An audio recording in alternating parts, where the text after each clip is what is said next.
With his finger tightening on the trigger of a loaded Beretta, Leonardo Montano, Denver's most feared syndicate leader, aimed dead center at a traitor's forehead. A suffocating silence filled the room, thick with the metallic scent of blood and impending death. Just as the execution was imminent, a soft, joyful babble shattered the tension. Chubby hands reached up to grab Leonardo's blood-spattered tailored trousers. A tiny 10-month-old baby had somehow crawled across the priceless Persian rug. As the bodyguards gasped and braced for the child's brutal demise, the baby's mother, a lowly estate maid, burst into the room and fell to her knees to await the gunshot. Instead, the ruthless Mafia Don's next move completely rewrote the rules of his entire empire, sending shockwaves through the criminal underworld. Keep watching, because the twists in the story will leave you breathless. The Montano estate in Lake Forest, Illinois was a fortress disguised as a masterpiece of Gilded Age architecture. High iron gates, heavily armed patrols, and a network of security cameras kept the brutal reality of Leonardo Montano's world securely locked inside. To the public, Leonardo was a fiercely private venture capitalist. To the underground syndicate that spanned from Cook County all the way to the ports of New York, he was the judge, jury, and executioner. Clara Jenkins knew nothing of the blood spilled to pay for the imported Italian marble she scrubbed on her hands and knees every Tuesday. She was 24, exhausted, and desperately trying to remain invisible. Working as a maid for the Montanos through a third-party shell agency was grueling, but it paid entirely in cash, asked zero questions, and offered a strange kind of sanctuary. Nobody looked for a runaway in the home of the most dangerous man in the Midwest. That morning, Clara's meticulously ordered life had unraveled. Her elderly neighbor, Mrs. Gable, who usually watched her 10-month-old son Liam, had been rushed to the hospital with a failing heart. With no other options, no family to call, and the threat of eviction hanging over her head if she lost her job, Clara did the unthinkable. She smuggled her baby into the estate. She had set up a small, makeshift playpen in a forgotten linen closet in the West Wing, far from the main halls. Liam was a quiet baby, content to chew on his plush teething ring. Clara checked on him every 15 minutes between dusting the expansive galleries and polishing the antique silver. "Just a little longer, my sweet boy," Clara had whispered, kissing his forehead before locking the closet door with a soft click, leaving it just a fraction of an inch ajar for air. But Liam had recently discovered he possessed a superpower. He could climb. At precisely 1:15 p.m., the atmosphere in the estate's grand study was suffocating. Leonardo Montano sat behind a massive mahogany desk, his icy blue eyes fixed on a man trembling in a chair before him. Arthur Penhaligon, a mid-level smuggler for the Montano family, had been caught skimming shipments at the O'Hare terminals. In Leonardo's world, theft was a betrayal, and betrayal had only one cure. Leonardo stood smoothing the front of his charcoal Brioni suit. He was 34, tall, and possessed a rugged, predatory grace that made men cower and women stare. But beneath the handsome exterior was a man carved from ice. Since the brutal murder of his younger brother a year ago, Leonardo had lost whatever fragments of mercy he once possessed. "You took 3 million, Arthur." Leonardo's voice was a low, resonant baritone that sent a chill through the sprawling room. "Mr. Montano, I swear to God, I was going to put it back. My wife, I don't care about your wife," Leonardo interrupted, pulling the sleek black Beretta from his shoulder holster. The two massive enforcers flanking the door, Matteo and Rocco, shifted their weight, their faces impassive. They had seen this 100 times. Leonardo walked around the desk, stopping just 3 feet from the sobbing man.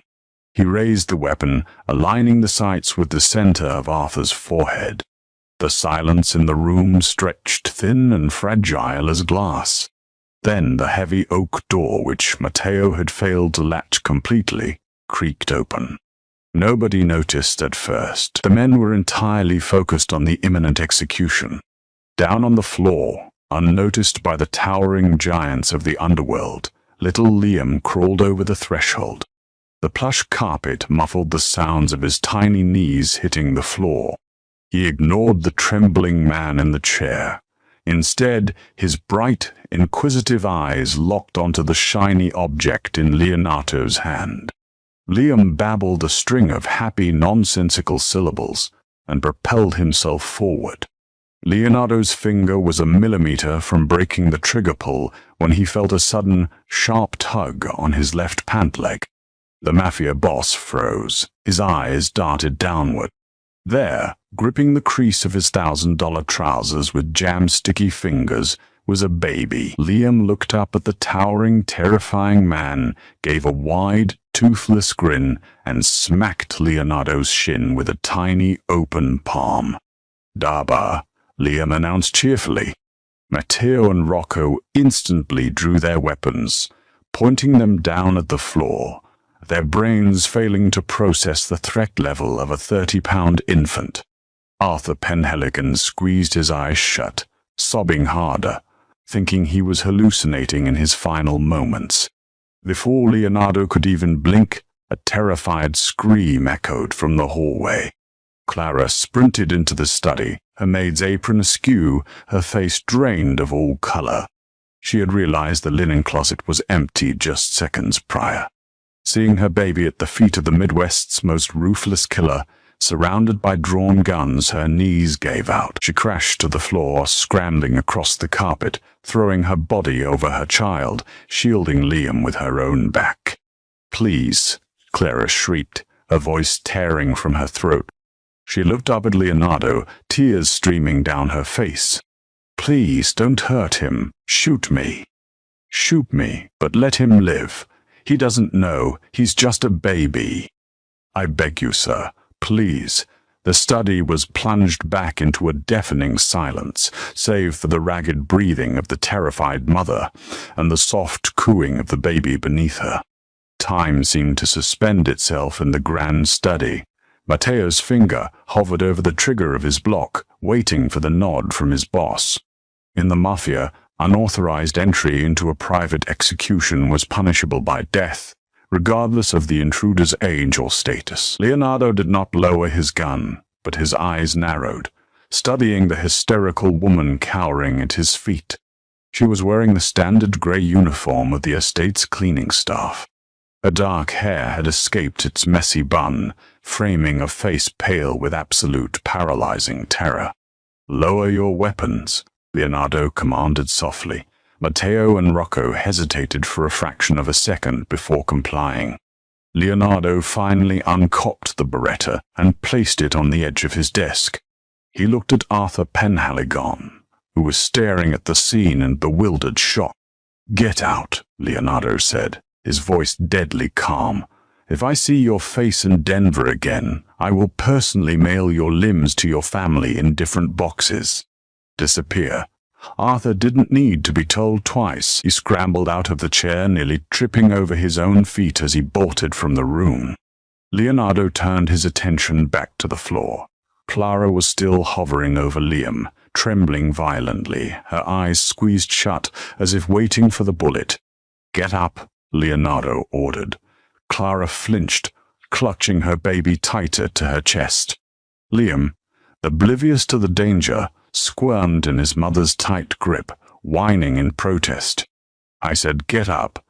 Leonardo's tone left no room for defiance. Clara slowly pushed herself to her feet, her legs shaking so badly she could barely stand. She kept her eyes glued to the floor, her breathing shallow and panicked. Leonardo stepped closer. He was a foot taller than her, his presence suffocating. "Who are you?" "Clara," she stammered, her voice barely a whisper. "Clara Jenkins. I work for the cleaning agency." "I'm sorry, Mr. Montano. My sitter had an emergency, and I couldn't afford to miss the shift. I swear to God he won't make another sound. I'll take him and leave, and you'll never see us again." Leonardo didn't seem to hear her frantic apologies. His piercing gaze was fixed on the infant in her arms. Liam had stopped squirming and was staring back at Leonardo with wide, incredibly vivid blue eyes. Leonardo's breath hitched. A cold spike of adrenaline pierced his chest. He took another step forward, violating Clara's personal space. She instinctively backed away, but stopped when she hit the heavy wooden armchair. Leonardo reached out a large, calloused hand. "Don't," Clara whimpered, turning her body to shield the boy. "Hand him to me," Leonardo said. It wasn't a request.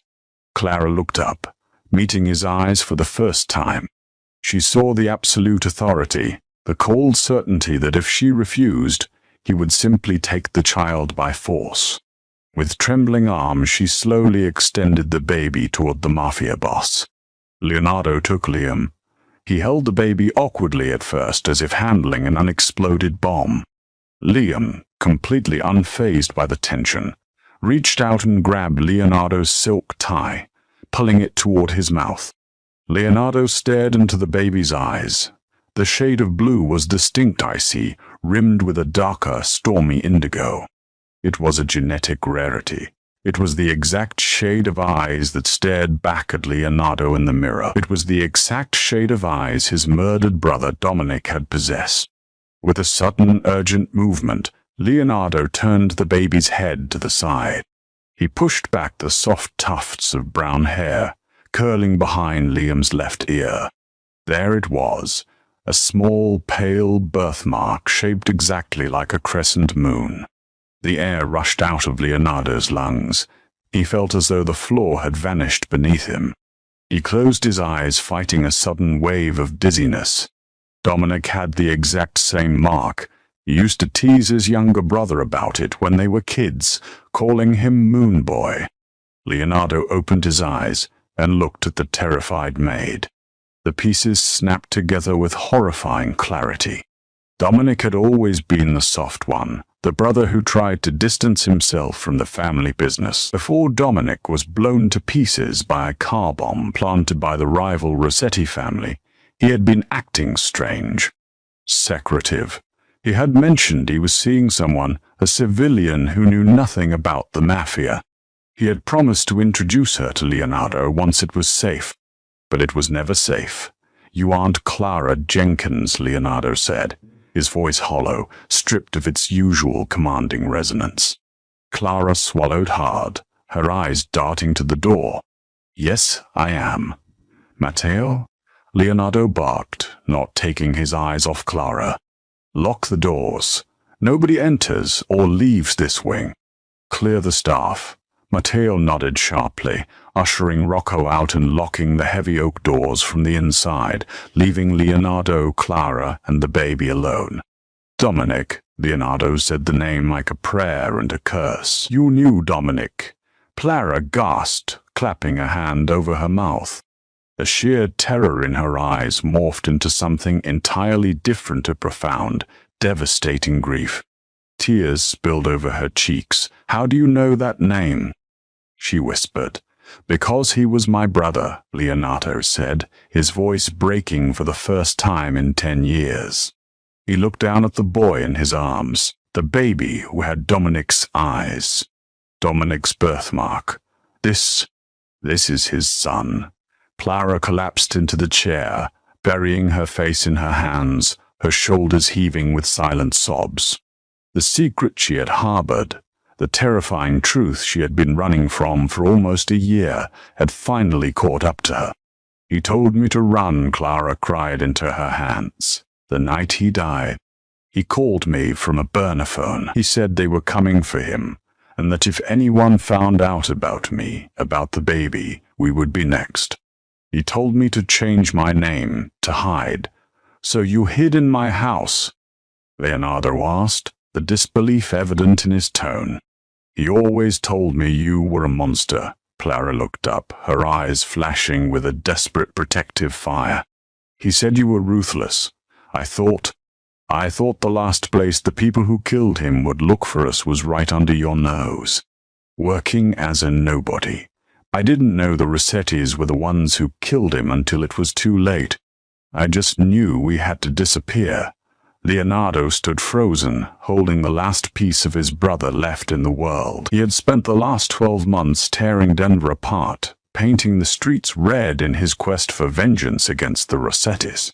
He thought he had lost everything, but right here, in his arms, gripping his ruined silk tie, was Dominic's legacy.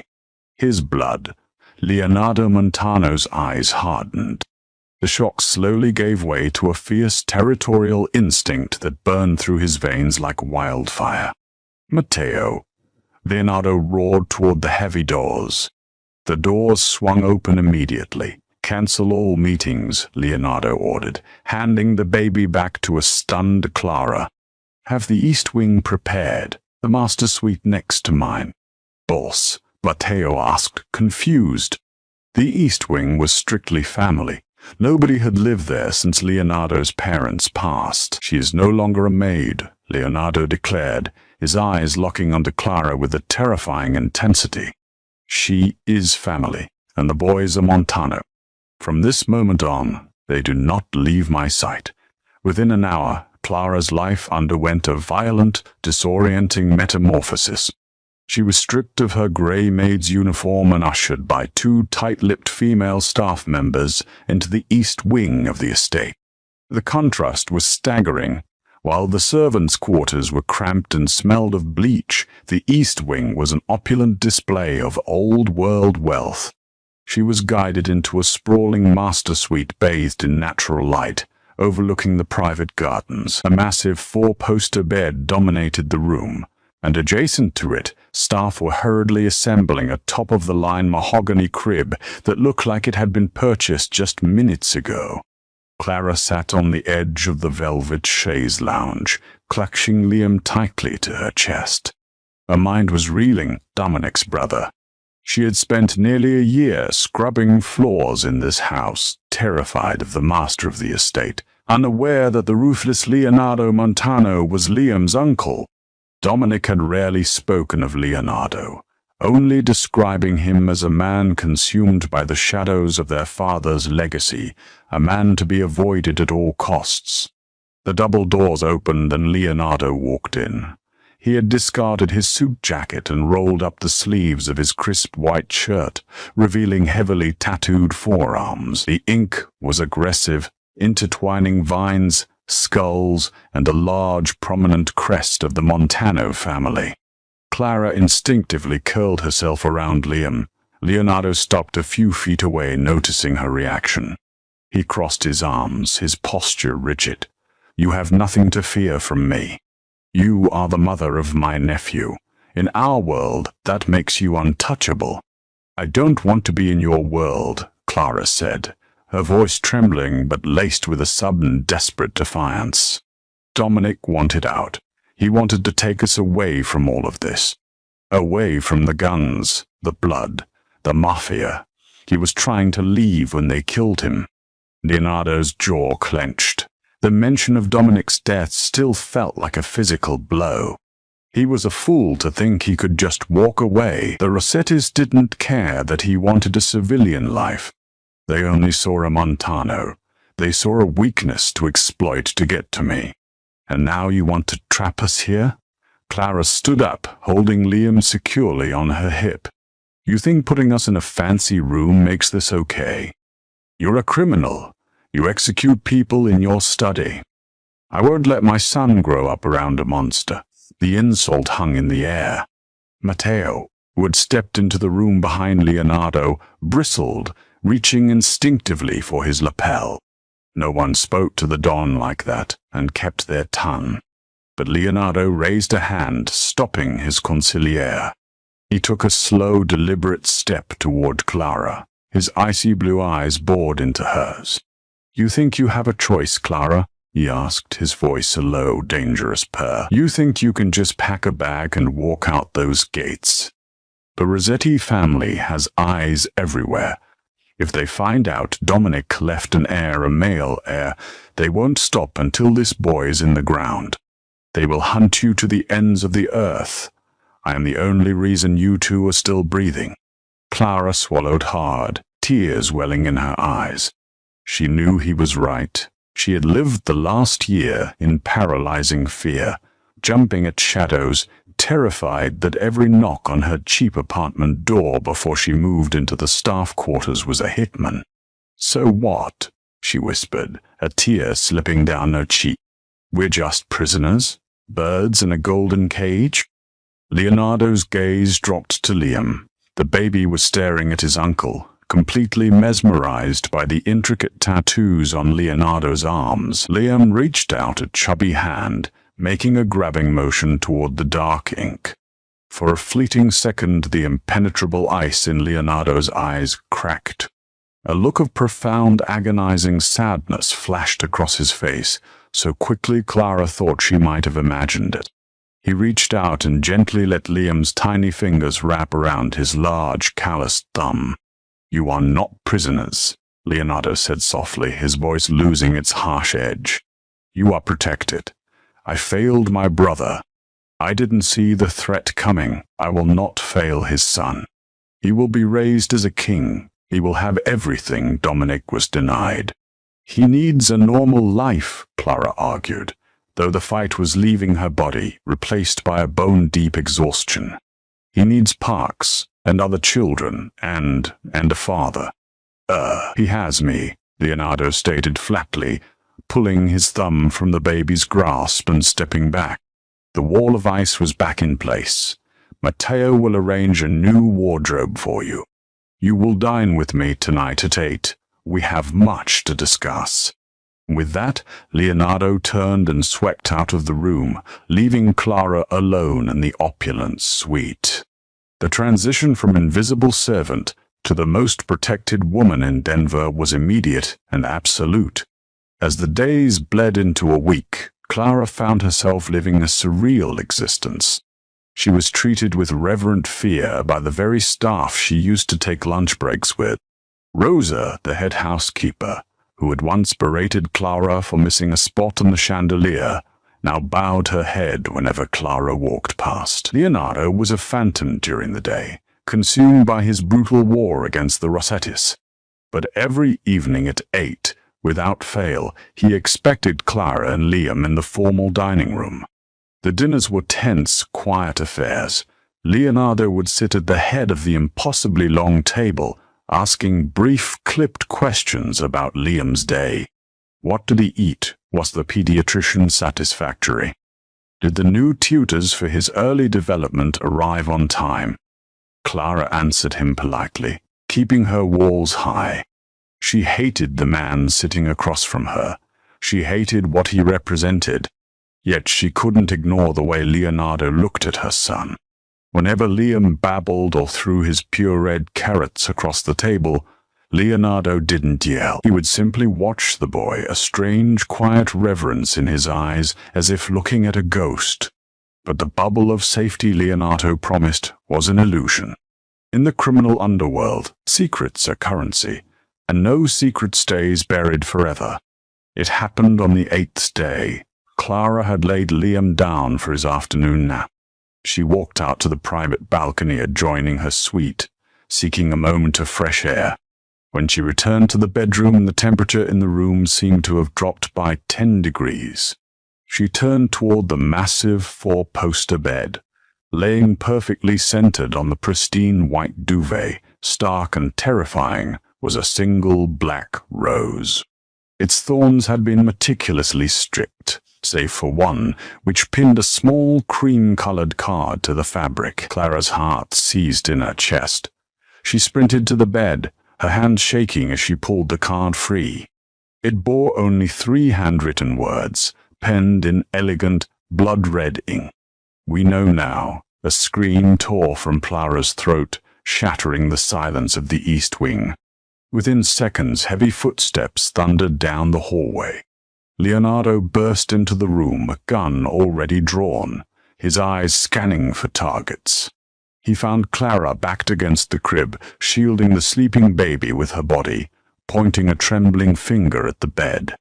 Leonardo walked over, his eyes landing on the black rose. The signature calling card of Carmine the Viper Rossetti. Leonardo's face went deadly pale, and then, A terrifying, murderous rage contorted his features.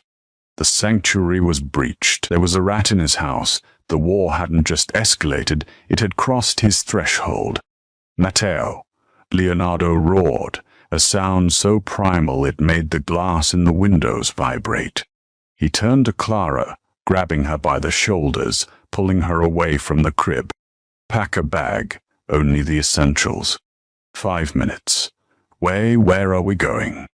Clara cried, terrified by the sheer violence radiating from him. "We are leaving the estate," Leonardo said, his jaw locked, his eyes burning with a dark, lethal promise. "The Rossitists want to play a game of shadows. I'm going to drag them into the light and burn them alive." The Montano estate, usually a beacon of impenetrable power, had suddenly become a death trap.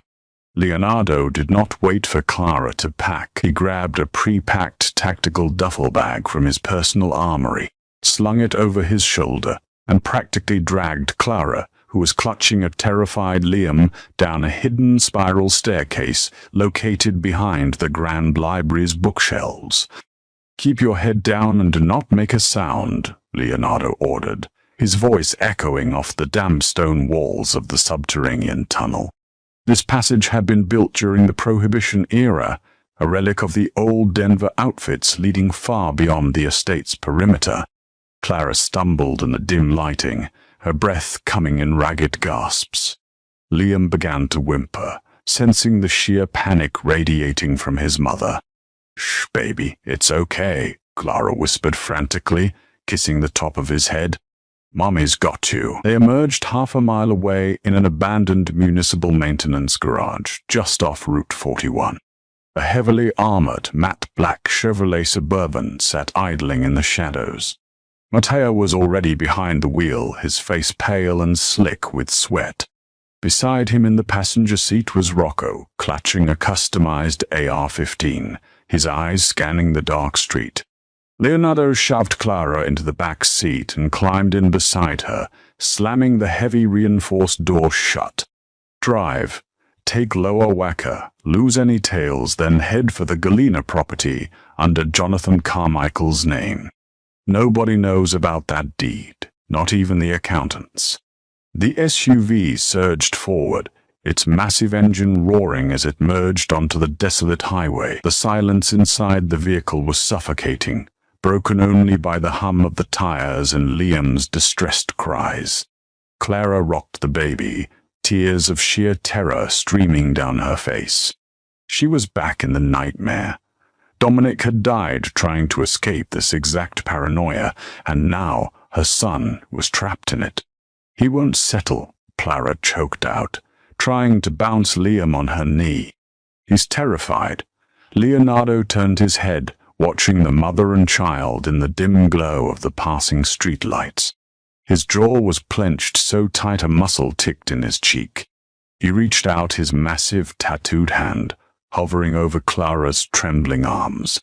"Give him to me," Leonardo said quietly.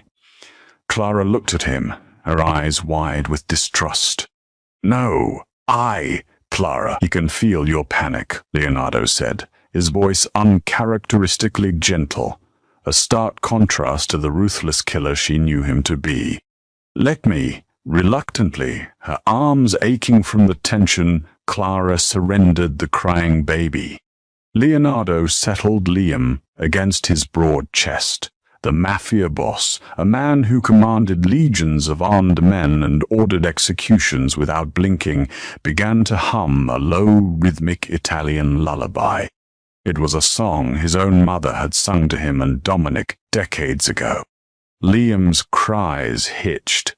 The deep, resonant vibration of Leonardo's chest and the steady, calming beat of his heart worked like a charm. Within minutes, the little boy's eyes drooped shut, his tiny fist gripping the collar of Leonardo's tactical vest.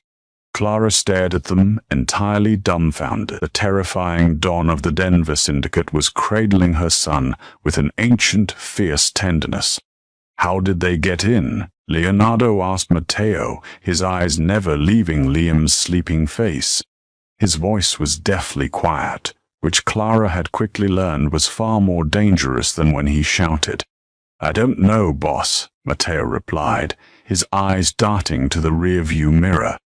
The outer perimeter wasn't breached. Cameras show zero forced entry. The dogs didn't even bark, which means someone opened the door for them. Rocco chimed in from the passenger seat, his voice gruff. "We have a rat inside the house. A high-ranking one if they got into the East Wing."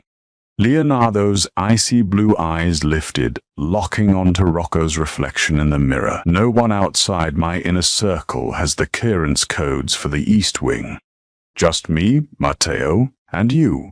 Boss, you know me," Rocco said quickly, shifting in his seat. "I've bled for this family. I'd die before I sold you out to Carmine Rossetti."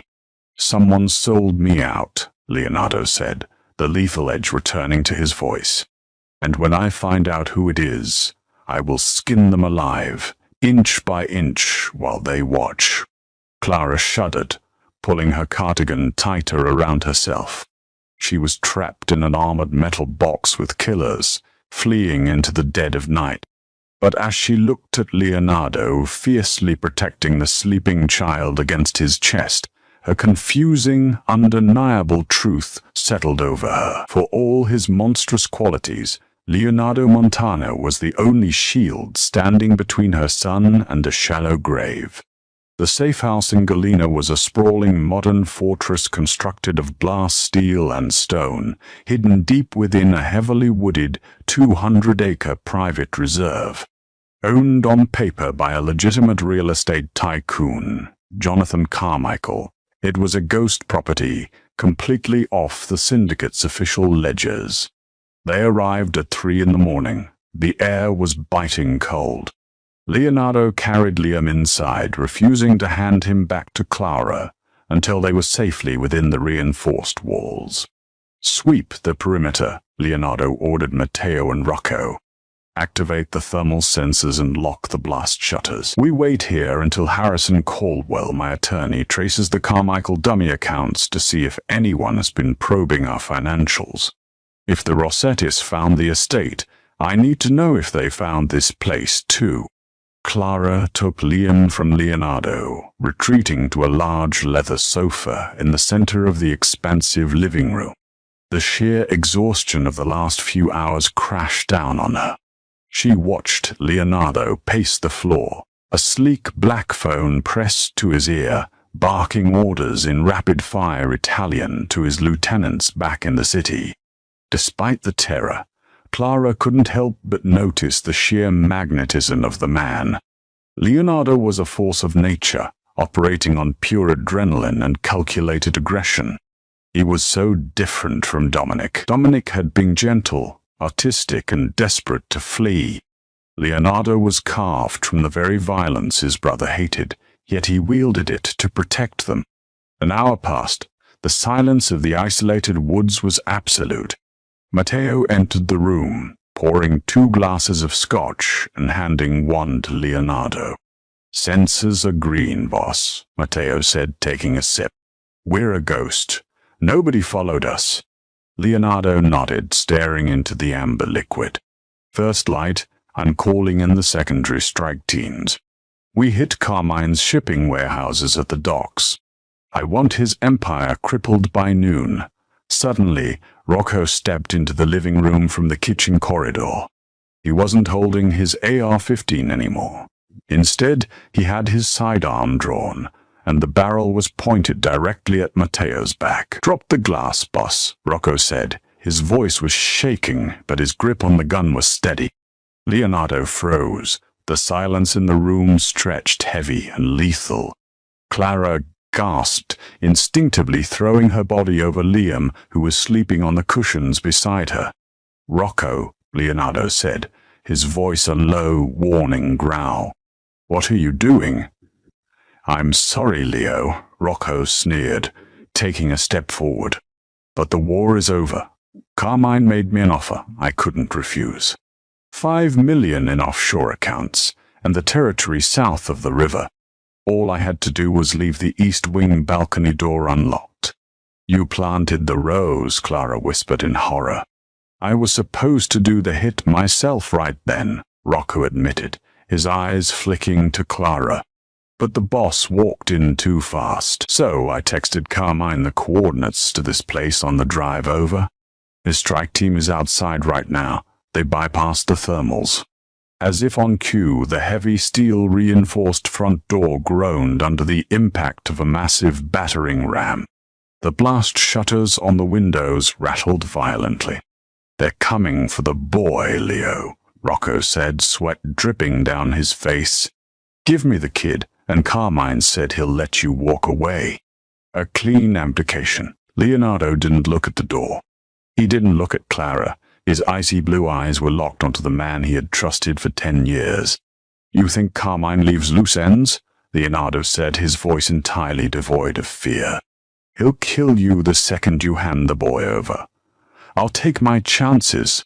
Toss your weapon on the floor, Matteo. Now, Rocco yelled. Matteo slowly bent his knees, his hands raised, preparing to place his gun on the rug.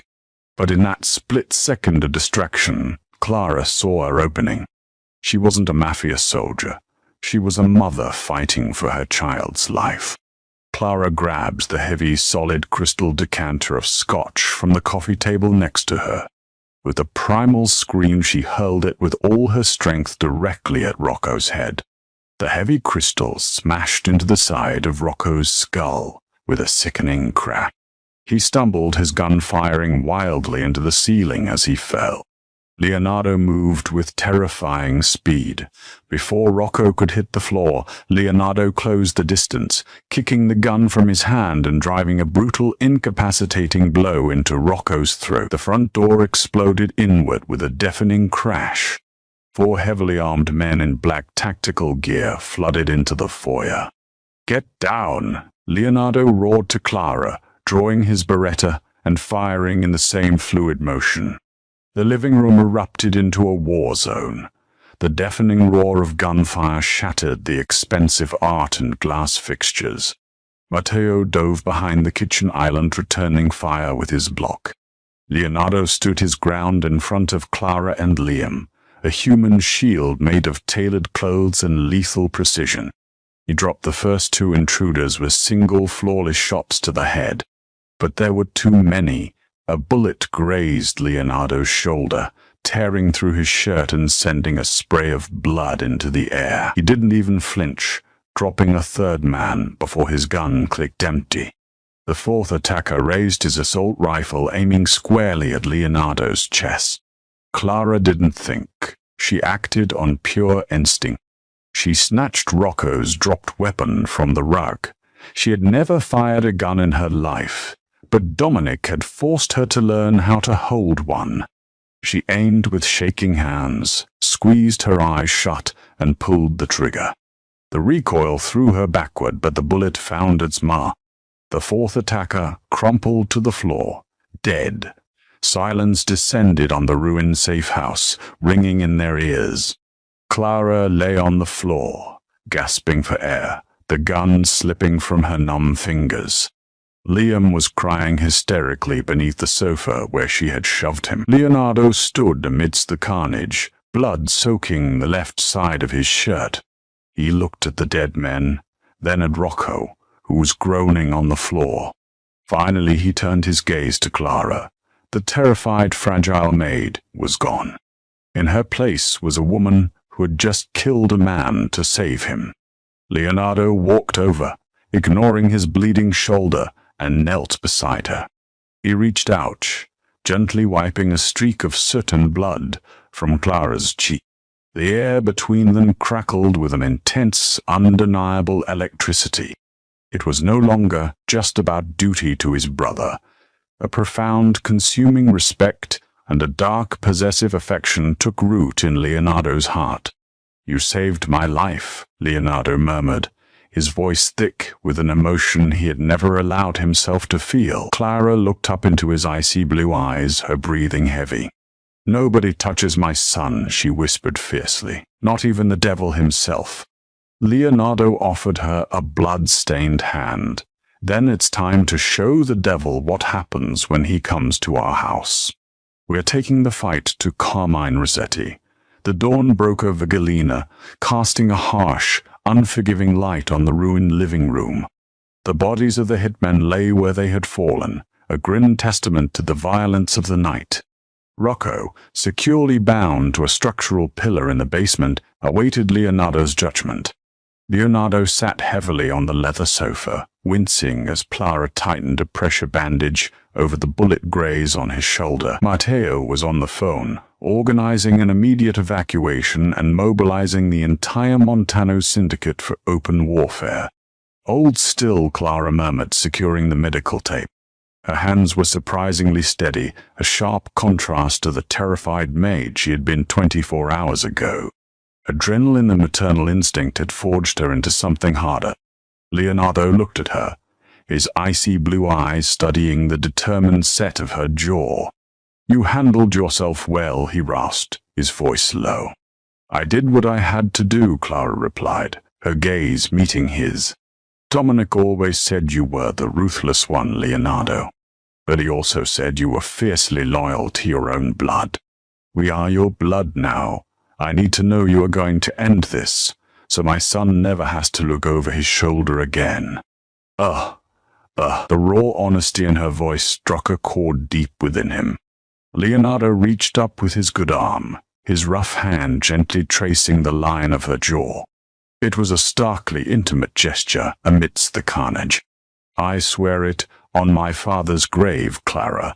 By midnight, Carmine Rossetti will be a memory." Matteo ended his call and walked over, his face grim. "Boss, the cleanup crew is 10 minutes out. We have a secure convoy standing by to take you and the boy to the heavily fortified vault downtown." But Carmine has called a parley. Leonardo scoffed, a dark, humorless sound. "A parley, after sending an execution squad to my safe house. He wants to meet at the neutral ground, the Continental Hotel, at noon," Matteo continued. "He sent a message. He says he has something you want, and if you don't show, he burns it to the ground." Leonardo's brow furrowed. "He has nothing I want. He's a dead man walking." "He mentioned a name, boss." Matteo hesitated, exchanging a quick glance with Clara. "He said he found the artist. He said Dominic didn't just leave a kid behind, he left his private ledger. And Carmine says he has the man who holds it." Clara gasped, the color draining from her face. "Julian," she whispered in absolute horror. Leonardo's head snapped toward her. "Who is Julian?" "Dominic's best friend," Clara stammered, panic rising in her chest. "They were like brothers before Dominic died. Julian is a painter, an artist. He knew everything about Dominic's plan to escape. He helped forge the documents. If Carmine has Julian, he has all the details of Dominic's shadow accounts. Everything Dominic was trying to build for Liam. A dangerous, suffocating silence fell over the room. Leonardo processed the information with lethal calculation. If Carmine secured those funds, the Rossettis would have enough capital to bribe half the politicians and judges in Denver, making them untouchable. "We are going to the Continental," Leonardo declared, standing up and ignoring the pain radiating from his shoulder. "Leonardo, no," Clara protested, grabbing his arm. "It's a trap. Carmine wants you out in the open." "I know it's a trap," Leonardo said softly, looking down at her hand gripping his sleeve. He placed his hand over hers. "But he has leverage, and I need him in one place. You and Liam are going to the vault. Matteo will guard you with his life." "I'm coming with you," Clara said, the defiance flaring back to life. "Absolutely not. It is a war zone." "He has Julian," Clara shouted, tears springing to her eyes. "Julian is the only other person in this world who cared about Dominic. I won't let another innocent person die for this family. If you go alone, Carmine will kill you both." Leonardo stared at her, seeing the unwavering resolve in her eyes. It was a terrifying, beautiful sight. He saw the same fierce loyalty that had driven his brother, but tempered with a survivor's grit. "Matteo," Leonardo barked, making a split-second decision that defied all Mafia protocol. "Get her a vest. We leave in 5. The ride back to Denver was a blur of tactical planning and tense silence. They left Liam in the impenetrable underground vault beneath the Montano headquarters, guarded by 50 of Leonardo's most lethal enforcers. Clara sat in the back of the armored SUV, wearing a heavy Kevlar vest over her clothes, a compact Glock 19 resting on her lap. She felt like an imposter, a civilian playing soldier in a deadly game. But the thought of Liam's future and Julian's life steeled her nerves. The Continental Hotel was neutral ground for the syndicates, a place where business was conducted without bloodshed, enforced by a brutal ancient code. However, open warfare had a way of rewriting the rules. They arrived at noon. The grand lobby was eerily empty, the usual opulent patrons replaced by heavily armed men in sharp suits. Carmine Rossetti's soldiers stood on one side of the vast marble-floored room, while Leonardo's men filed in behind him, their weapons concealed but ready. Carmine Rossetti stood by the grand staircase. He was an older man, silver-haired, impeccably dressed, with a cold reptilian smile. Beside him, 2 massive enforcers held a bruised and bloodied man on his knees. It was Julian, his face swollen, his hands bound behind his back. Clara gasped, taking a half step forward before Leonardo held out a firm arm, blocking her path. "Leo," Carmine purred, spreading his hands in a gesture of mock welcome. "So glad you could make it, and you brought the little maid." "Touching." "Cut the theatrics, Carmine," Leonardo said, his voice echoing off the marble. "Let the artist go. This is between you and me." "It's between our families, Leo," Carmine corrected, his smile fading. "Dominic tried to steal from the pot to fund his little fairy tale ending. I have the ledger codes, thanks to our friend Julian here. With these funds, the Montanos are obsolete." "You killed my brother for wanting out," Leonardo growled, taking a slow step forward. "You sent men to my safe house to kill his son. You have crossed lines that cannot be uncrossed." "This is business, Leo," Carmine said coldly. He gestured to Julian. "I have what I want.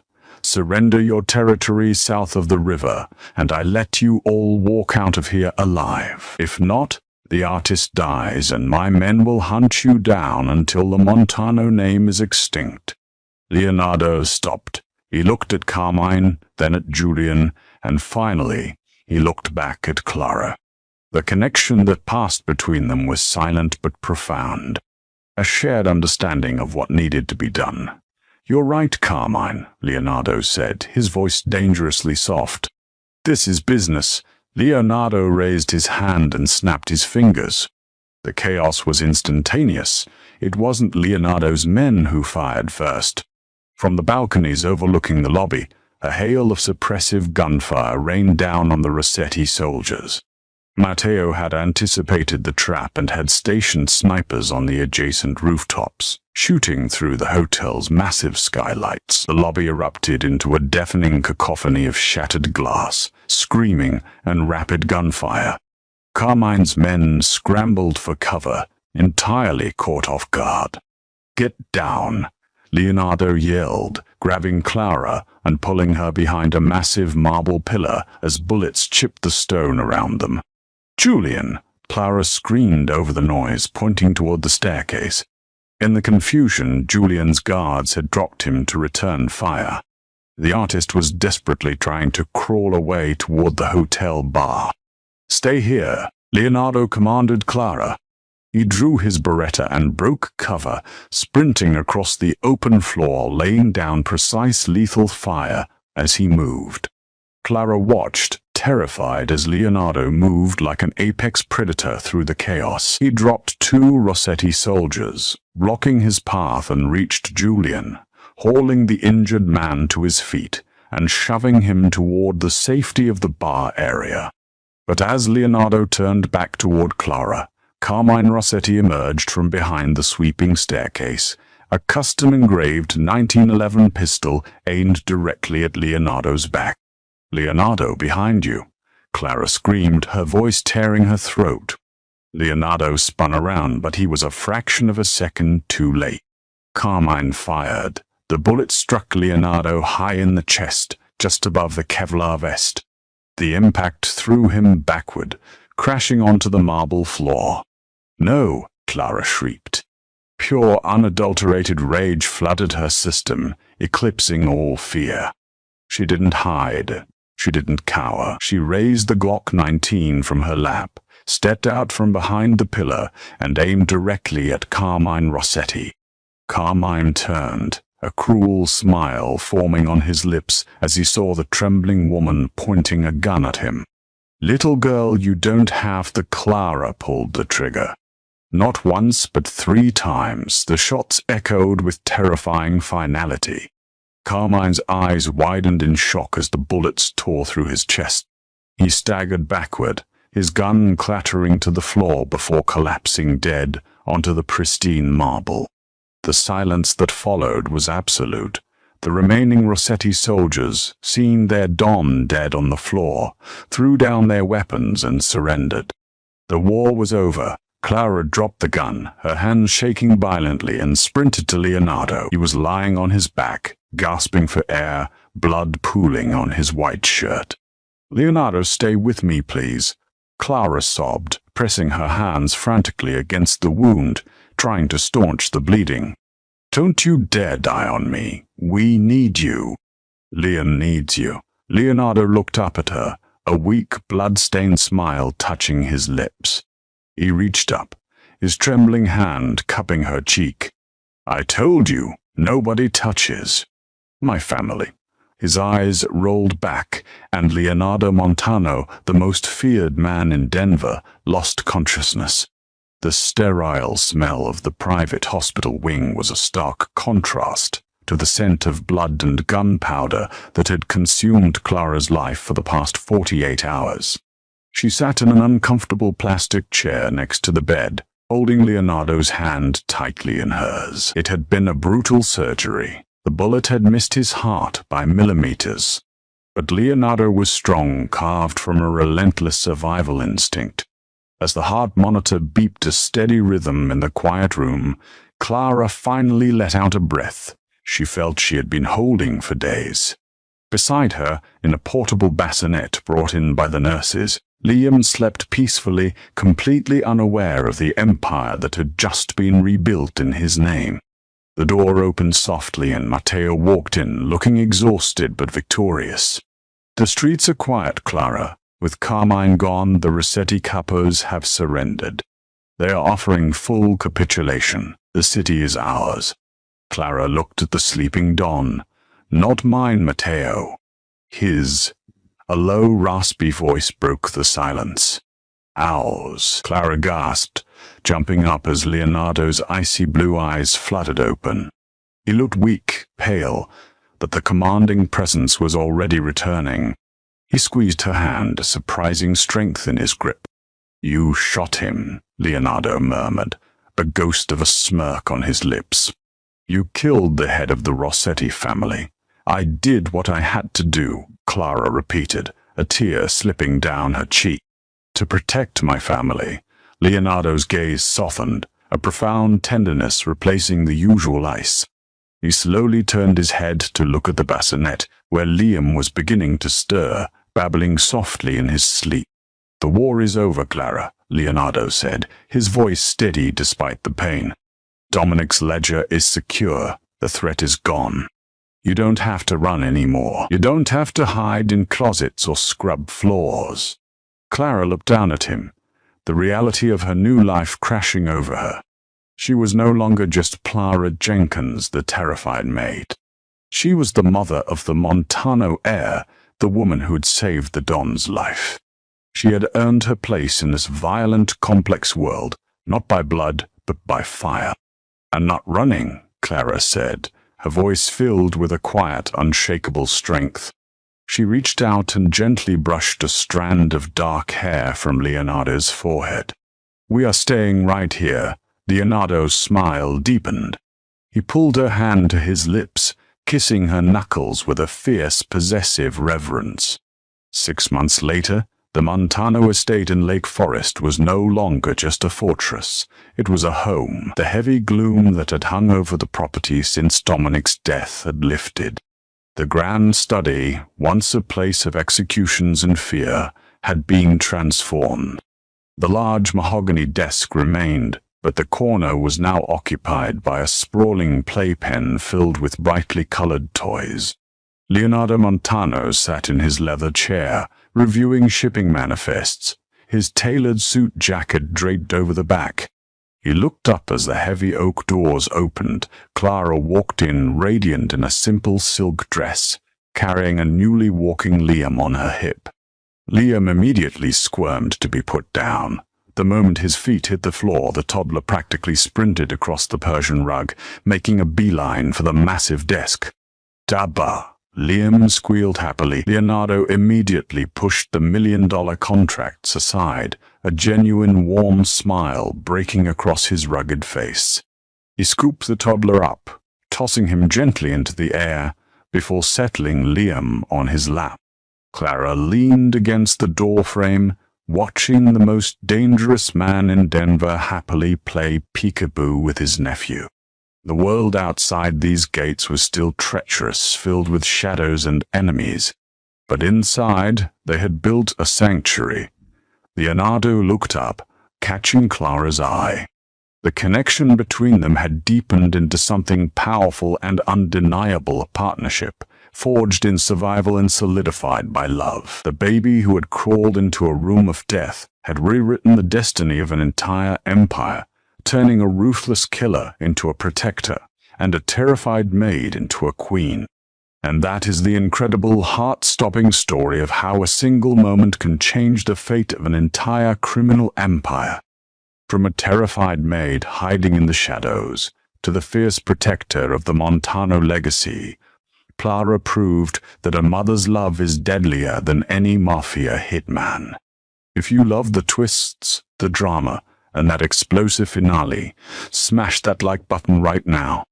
Don't forget to share this video with anyone who loves a good suspenseful romance, and hit subscribe so you never miss another thrilling story. Let me know in the comments below, what would you have done if you were in Clara's shoes during that final standoff?